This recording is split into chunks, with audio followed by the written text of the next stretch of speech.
Magandang umaga mga karsiklo. Mayroon na naman tayong ayusin isa, dalawang tweeter compressor driver. Ito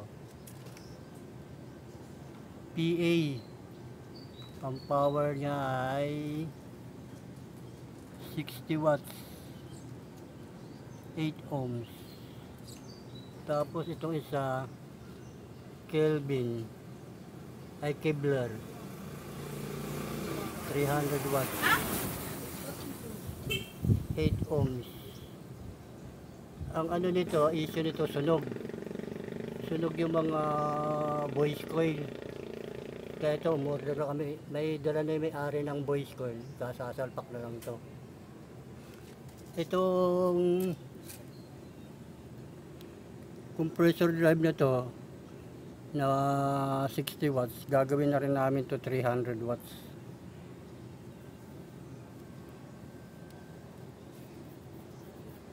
Kasi sa sunog yan yan sa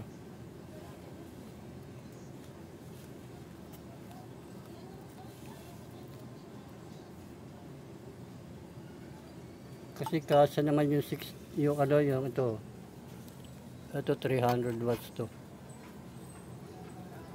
kasa naman siya yan. Kaya 300 watts na rin din kakabit namin. Ewan ko lang kung parehas ang tunog. Okay, pakita ko na lang sa inyo pag naikabit ko na to. Ito isa rin, sunog din to Kevlar. Yun.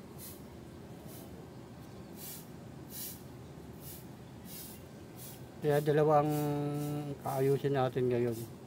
Palit voice coil lang. Yung isa magre-repair tayo kasi ganito siya, magkadikit. Ito kasi nabili, wala kasi mabiling ganito na magkadikit.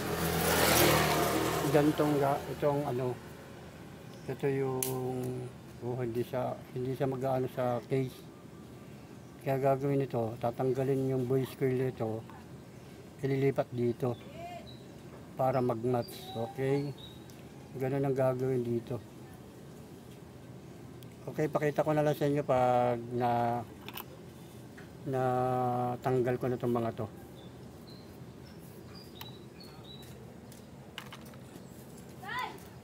Bago ko pala umpisan yung pagkabit natin ng mga voice coil, nais ko sanang magpasalamat sa mga viewers ng Resiklo Repair, nag-subscribe, nag-comment, nag-like, nag-share. Maraming po salamat sa inyo lahat sa walang sawang panunood. Okay, pakita ko na rin sa inyo pag nakakita.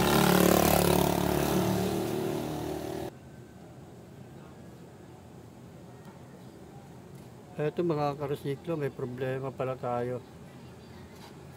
Ang original niya pala ay bilog. Ito. Tapos itong bago, kwadrado. Kaya kailangan pa natin itong tanggalin para pumasok dito sa butas na to kasi bilog yun. Hindi siya kasya. Angat.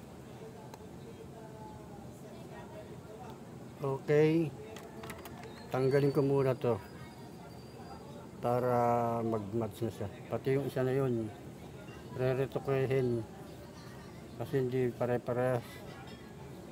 Okay, eto mga karesiklo, na grinder ko na yung kwadrado. Ayan dito.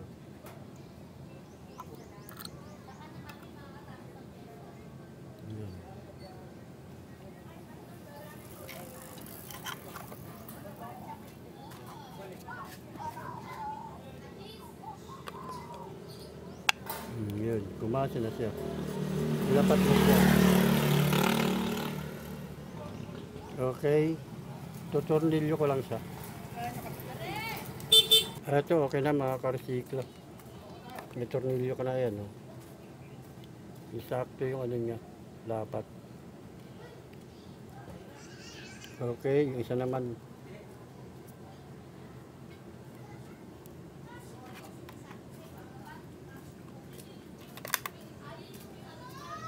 Ito naman ang gagawin natin kung paano natin ito maililipat.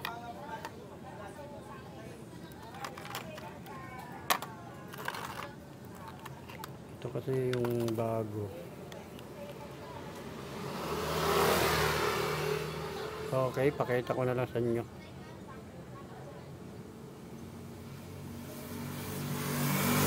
Ito yung isa nabuksan ko na. Gagawin natin dito ay yung voice coil ng bago, ililipat na lang natin dito. Kailangan natin ito ng thinner, acetone, para matanggal ang dikit. Kasi ito yung bago niya. Kasyang-kasya naman siya. Ang problema lang ay ito. Magkadikit ang handle, yung terminal ng speaker. Okay.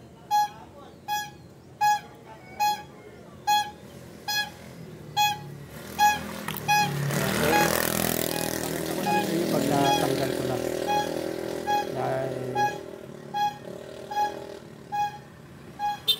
Nalagyan ko na ito ng acetone. Ito mga karesiklo. Lalagyan ko na ng thinner, ay ng acetone para lumambot yung dikit. Pati itong bago, linagyan ko na rin. Ito.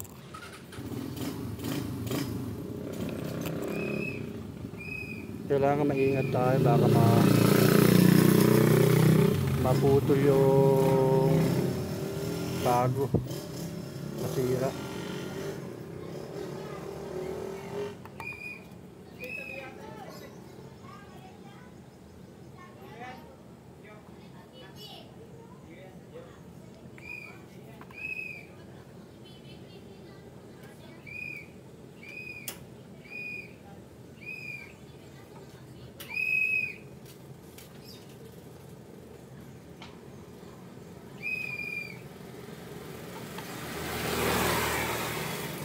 Okay, pakita ko na rin niya pag natanggal ko.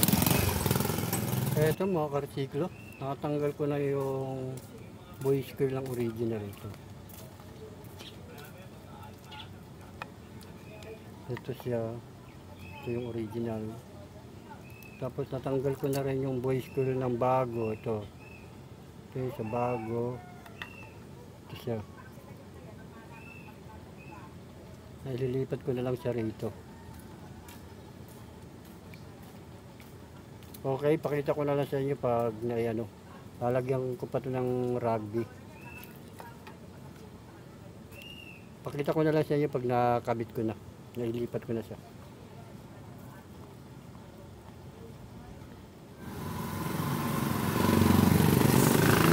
Eto mga karsiklo, naikabit ko na yung bagong voice coil dito sa original niya. Itong kinalabasan yan, ang layo ng isa.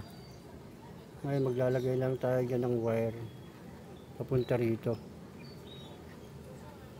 kasi hindi naman siya may ipit. Dito lang siya nakaano dito. Yan, ako ganun siya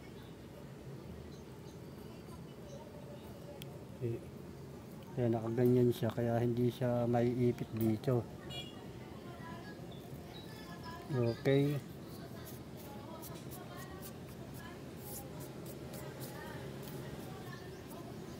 Ganun na lang ang gagawin natin.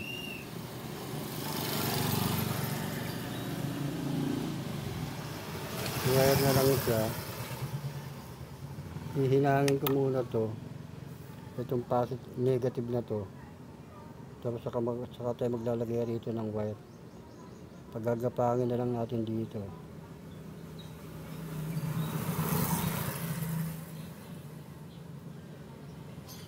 Okay. Pakita ko na rin sa inyo pag nakalignado na yung yung wire. Kasi dinikit ko na to eh. Ito, nakadikit na to rito. Nakadikit na yan.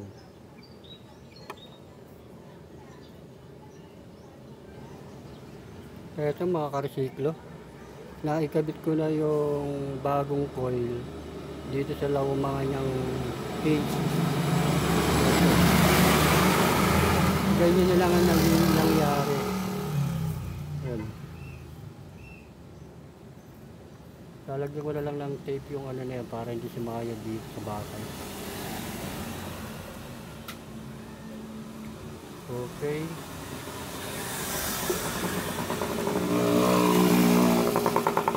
Pinagapan ko na lang dito sa gilid. Yan. Pinagapan ko siya kasi yung layo eh. Hindi kasi po pwede ipasok dito sa loob kasi bubukol. Ay ipit. Kaya hindi naman basta-basta ito malalagot kasi makapal yung ginamit ko. Okay. Kabit ko lang siya. Pakita ko na rin sa inyo pag nakakabit mo. Kung okay ba. Tapos saka tayo magpa-final testing. Ito mga karesiklo, ganyan ang mangyayari yan.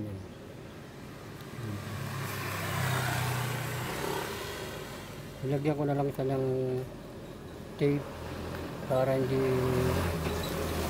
magkaroon ng ground. Okay. Tatakip ko lang itong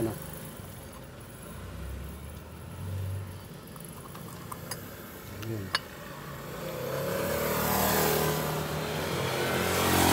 Ito-tornilyo ko lang siya tapos magpa-final testing na tayo. Okay mga karesiklo, naikabit ko na tong isang drive na to. Tapos kumuha na tayo ng pang-input na sound. Ito. Tapos ito, nakakabit na yung speaker. Unahin muna natin itong dating 60 watts. Ito. 60 watts siya na ginawa natin 300 watts kung alin ang mas maganda rito sa dalawa, yung original na 300 watts o yung 60 na ginawa nating 300.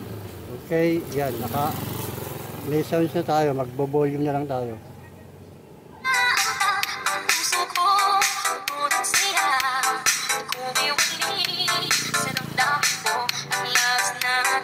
DJ SMT Idol. Sa inyo aking sinta, pag-ibig mo magbabago, malibang ka lang, tayo ba ay kumanin ka. Mukhang okay naman siya. Subukan natin yung total ito, yung talagang 300. Kung alin na mas maganda. Alam ko maganda yung Kibler eh.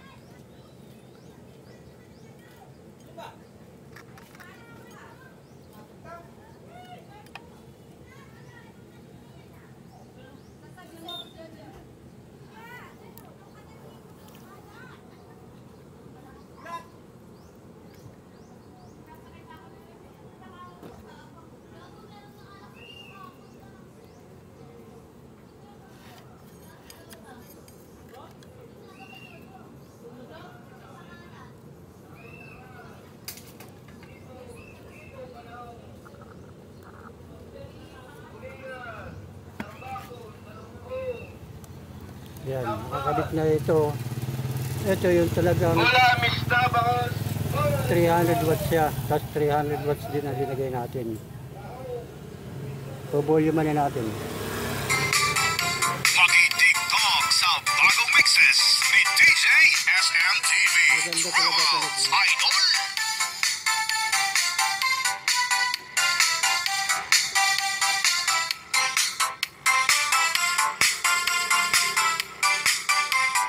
This is Massive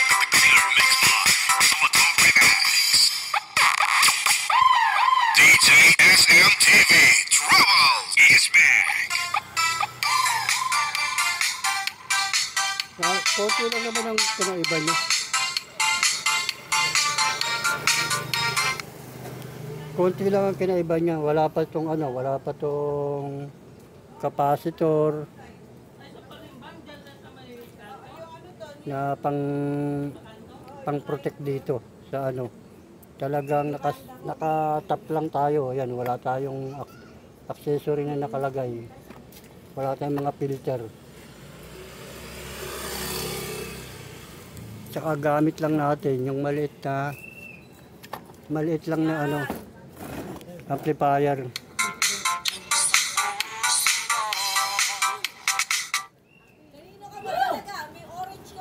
Okay mga karesiklo, may natapos na naman tayong isang paggawa